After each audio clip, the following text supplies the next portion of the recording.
Alright guys, now we're going to, I'm going to talk a little bit about editing workflow and workflow in general. Now there's not much to see on the screen as far as that's concerned, because we've already talked about making a project folder and inserting the SD card into the computer and transferring the clips that you need into the folder that you made, your project folder.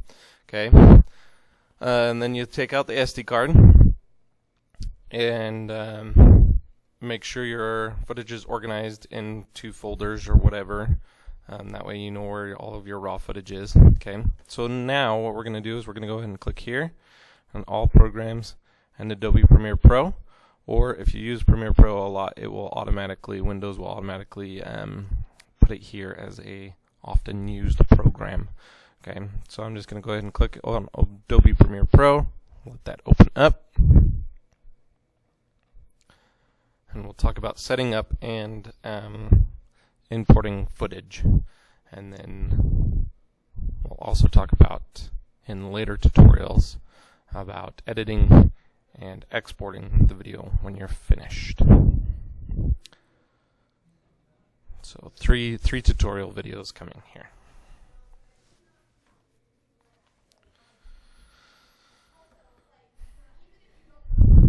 Okay, so when Premiere Pro part starts, it brings up this screen, and the other part of Premiere Pro is on my other screen over here.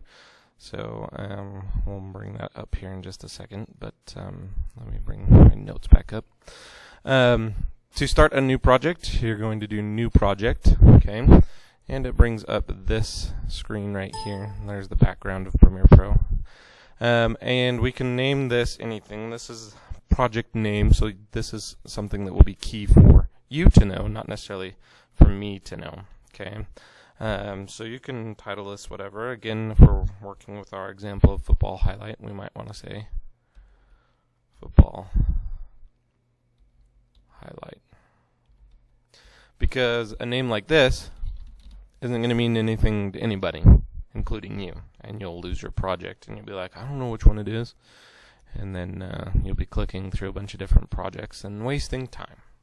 Okay, then location, again, this will be in our example of the football highlight. If we come to the desktop and then the football highlight folder here, into the project folder, and this is where we will save this project file. So we'll select folder there and click OK, and then Premiere Pro will start up for us. Okay, so now we have Premiere Pro here. We've got all of our stuff, our source monitor, our program monitor, our timeline and sequence, our toolbar here, and everywhere we are, all of our media that we're going to have. Okay, so I'm going to go ahead and import some media, Control I on the keyboard, and I'm just going to grab some sample footage. This obviously is not football highlights, but again, if you click on the first one that you want, then hold Shift on your keyboard, will select multiple files for you, and then you can import all of those files at once. Wait for it to import, and if you happen to see a blue conforming thing down here, wait for that to finish before you start editing the footage. Okay, so we're just going to drag some footage in here, and that is how to set up a Premiere project. Okay, importing and bringing in your first clip. Okay, in the next one I'm going to show you how to edit and how to export, then the next couple. Okay, that's how you do that. Now the one key thing that you need to remember, whatever clip you drag over, whatever the settings are for that clip, so if this is 1920 by 1080, that will be the sequence settings for your sequence over here. So our sequence settings are now set at 1920 by 1080.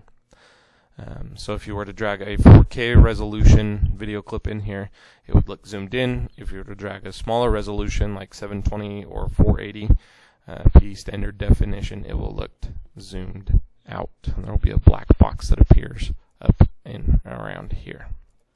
Okay, 4K footage would look something more like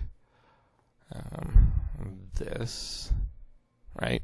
So 4K is gonna look zoomed way in, even though it's not.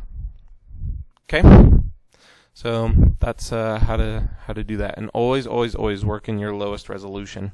So if you film at 1080p, make sure everything else that you are filming is brought into a sequence that is set at 1080p. So for example, let's say I film a project at 1080p and then somebody gives me footage that's 720p. I need to change my sequence settings to 720p because that's the lowest resolution clip. Because if I don't, it's going to look all garbly and gucky because I have to size up the 720p resolution, which doesn't always work so great. Okay, we'll see you in the next one when we talk about editing.